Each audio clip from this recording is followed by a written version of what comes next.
जिल्हा परिषद आणि पंचायत समिती निवडणुकांसाठीच्या जाहीर प्रचाराची समाप्ती 5 फेब्रुवारी रोजी रात्री 10 वाजता होणार।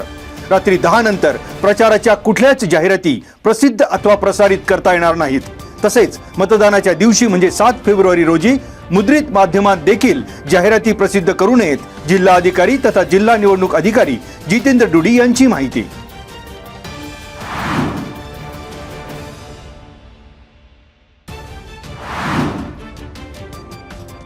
जिल्हा परिषद आणि पंचायत समिती निवडणुकीच्या पार्श्वभूमीवर प्रशासनाच्या वतीने मतदान जनजागृती अभियानांतर्गत आयोजित 14,216 उपक्रमाच्या माध्यमातून एकूण 4,78,288 इतक्या मतदारांनी घेतला सहभाग। येत्या 7 फेब्रुवारी रोजी होणाऱ्या मतदानाकरता जिल्ह्यातील अधिकाधिक मतदारांनी मतदानाचा हक्क बजावावा, जिल्हाधिकारी तथा जिल्हा निवडणूक अधिकारी जितेंद्र डुडी यांनी केले आवाहन। जिल्ह्यात एकूण 4,78,288 पैकी खेड तालुक्यात 7,820 मतदारांनी घेतला सहभाग।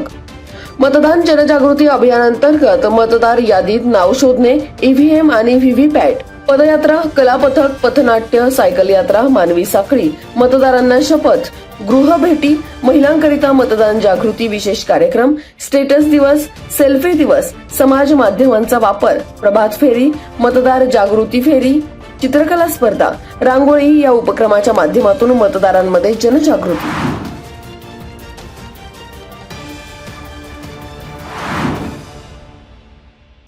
विज्ञान तंत्रज्ञानाच्या युगात विद्यार्थ्यांसमोर अनेक आव्हाने आणि संधी निर्माण झाल्या असून विद्यार्थ्यांनी ध्येय प्राप्तीसाठी अखंड परिश्रम घेऊन स्वतःला सिद्ध करावे, आमदार बाबाजी काळे यांनी केले आवाहन।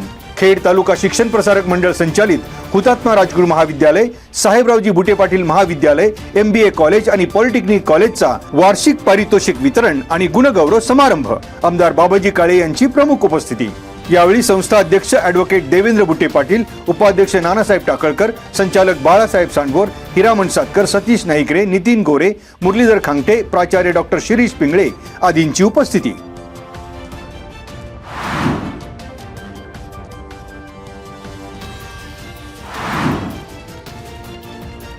दिवंगत उपमुख्यमंत्री अजित पवार यांचा अस्थि कलश रथ खेड तालुक्याच्या गावागावात दाखल।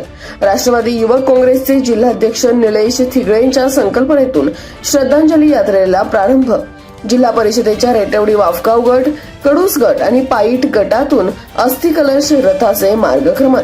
खेड तालुक्यातील सर्व नागरिक, ज्येष्ठ आणि राष्ट्रवादीच्या कार्यकर्त्यांनी आपापल्या गावात आलेल्या अस्थि रथाचं दर्शन घेण्यासाठी उपस्थित राहावे, जिल्हाध्यक्ष निलेश थिगळे यांनी केले आवाहन।